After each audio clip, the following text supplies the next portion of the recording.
Hi everyone, welcome to week 2 of ADM 630. In this video we're discussing an overview of research methods. You'll note that in this video I'm not hitting all of the topics that occur in the readings. You'll see various concepts from the readings come up in the weekly quizzes, the discussion forums, and other assignments. In these videos I try to hit the high points and emphasize what I see as the most important of many important parts. This week we're covering the following topics: sources of knowledge, the nature of scientific inquiry, and various types of research designs, which you see listed on the screen.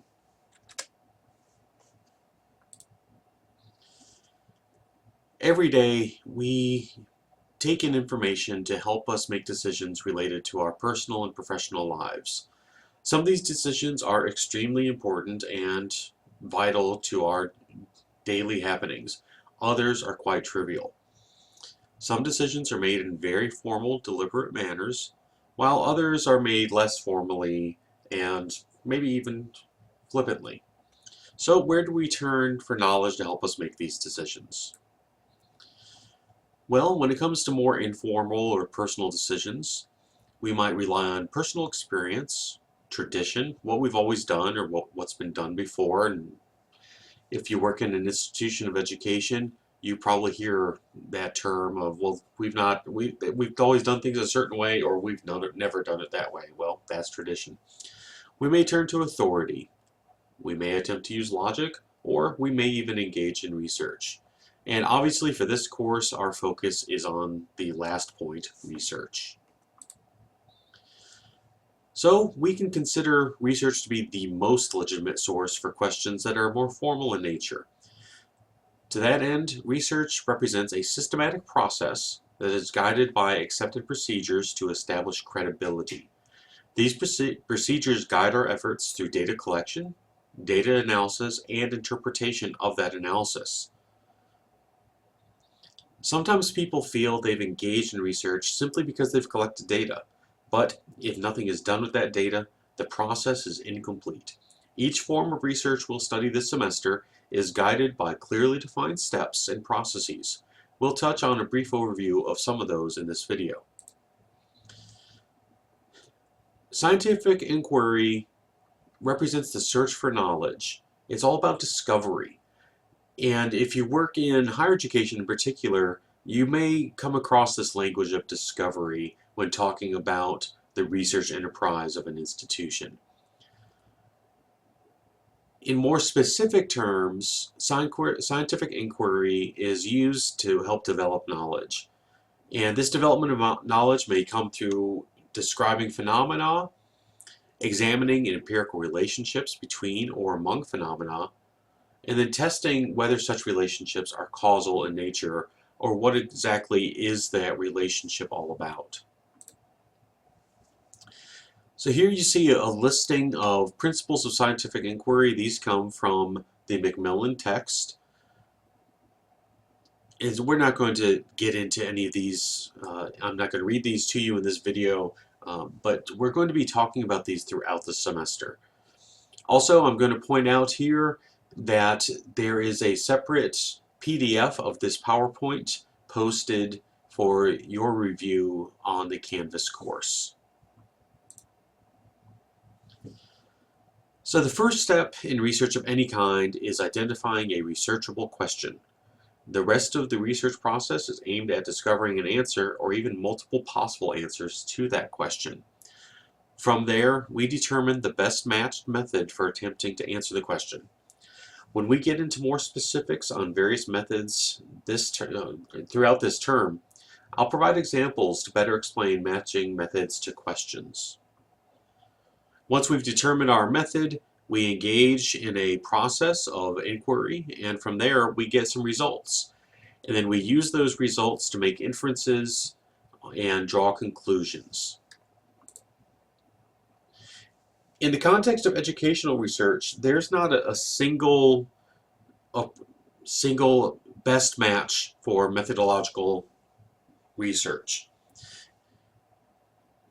There are many approaches to help us answer questions that we have through an empirical process. There are two major approaches, quantitative and qualitative, and There's a third that I would say is becoming a dominant area, right along with qualitative and quantitative. That's mixed method approaches. Now, oftentimes mixed methods become represented as simply a combination of quantitative and qualitative methods. But as we'll discover later in the course, mixed methods have a set of key assumptions that are used to guide those efforts as well.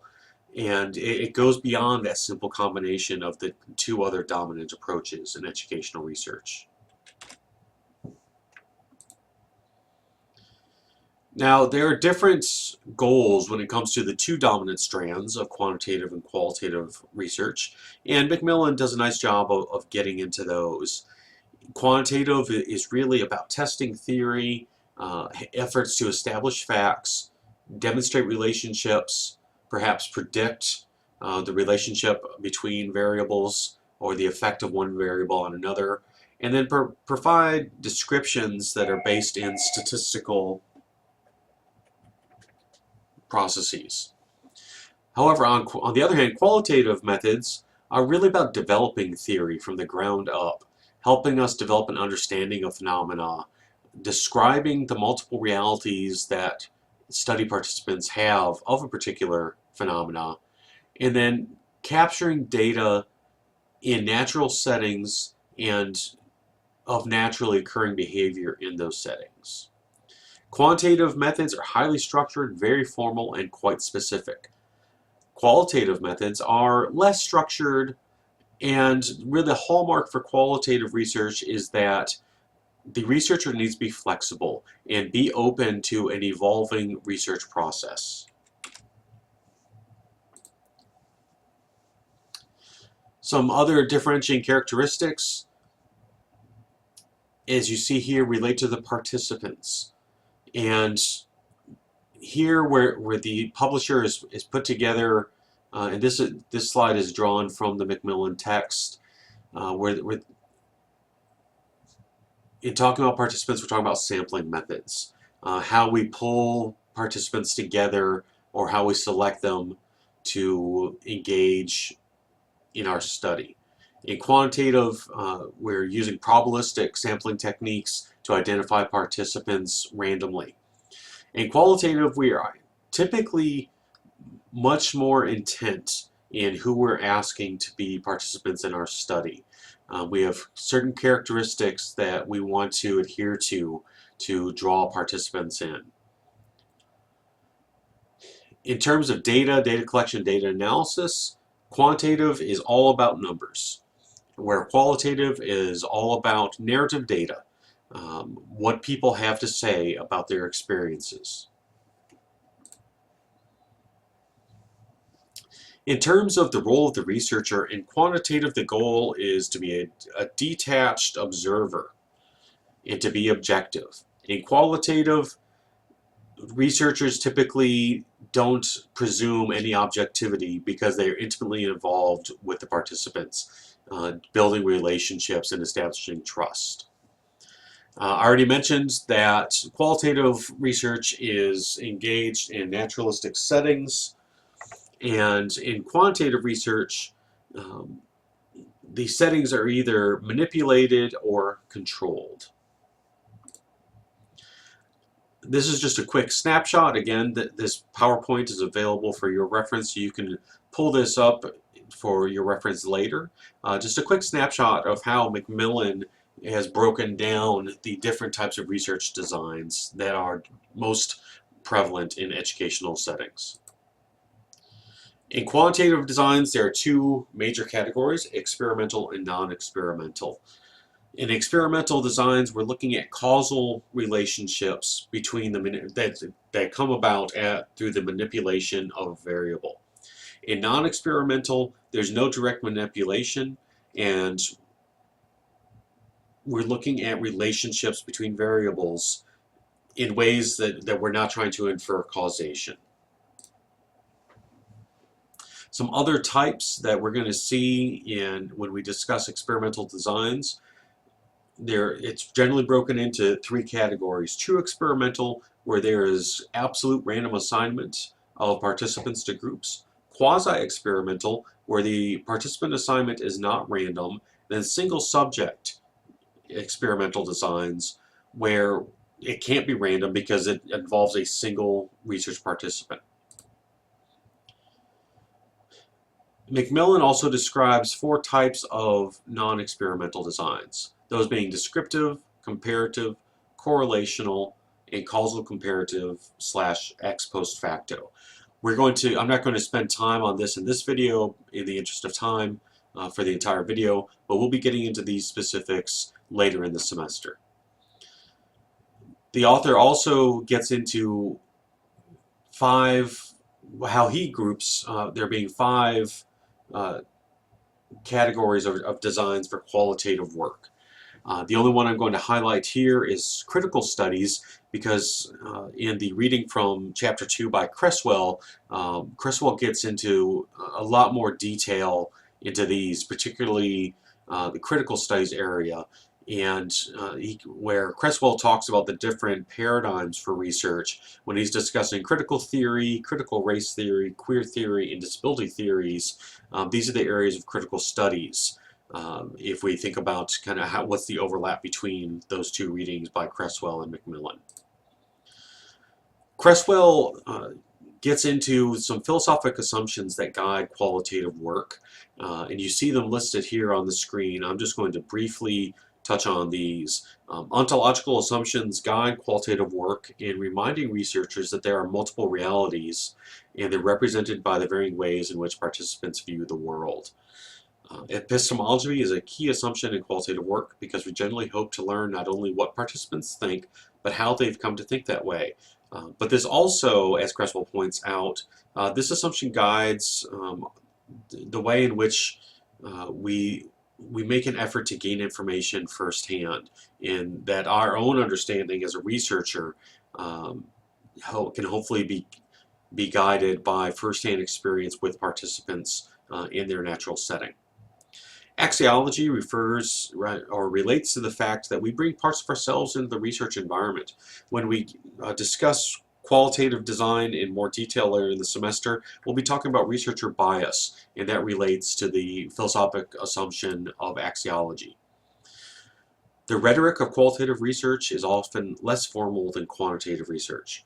Qualitative researchers often try to convey an intimacy with the data, as the data represents people and their lived experiences. Finally, with the methodological assumption, qualitative researchers engage in work that is inductive, emerging, and shifting, based on what participants share through the research process. As I've mentioned previously, mixed methods do represent a combined use of quantitative and qualitative designs, but it's not simply picking and choosing some favorite parts from qualitative or quantitative. And I think this will make more sense. Well, obviously, I intend for it to make more sense when we spend more time with mixed methods designs towards the end of the semester. McMillan also describes what he labels as analytic designs, and these include, according to him, 3 basic approaches: historical analysis, legal analysis, and he labels it as concept analysis, but I prefer the term content analysis. I'll be sharing some examples related to content analysis from some work that I've done in my own scholarship a little bit later this semester. And so McMillan divides research into 4 basic functions. There's basic research where theory is designed or tested. Applied research where research conducted in the field is really looking at direct application. And we've got action research where we're using the research method to help us make a decision at a single local site aimed at improving practice or solving a specific problem. And then finally, evaluation, which is research designed to assess the merit and worth of a specific practice in terms of the values operating a site.